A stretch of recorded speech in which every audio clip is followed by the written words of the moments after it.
Hindi ho ba? Tayo na yung binigyan ng karapatan ho, mga bossing. Hours.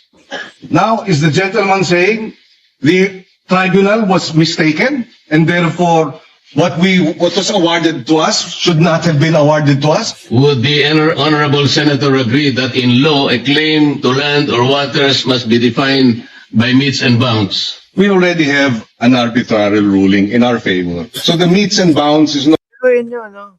Pabor na sa atin yung naging desisyon sa arbitral ruling.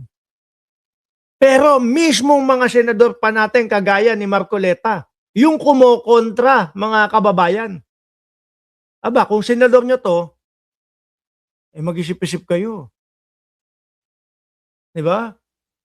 Mag-isip-isip kayo, mga DDS.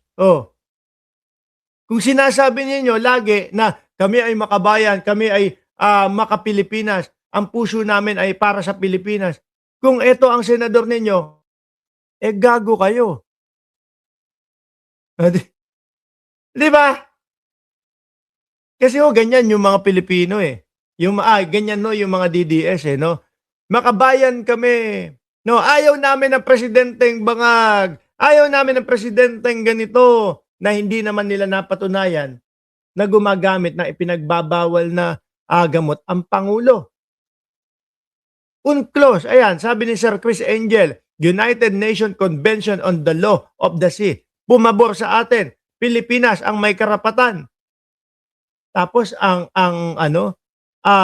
umaangal yung mga kagaya ni Marcoleta ho, mga bossing.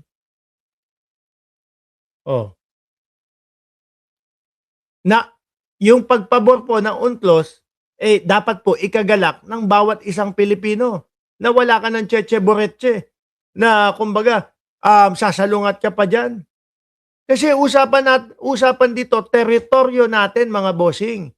'Di ba? Usapan dito yung bayan natin.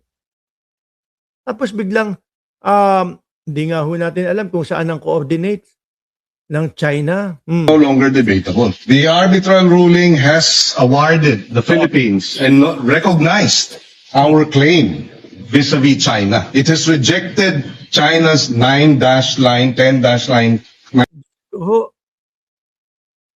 Huwag mo sabihin pinapaniwalaan ni Rodante Marcoleta.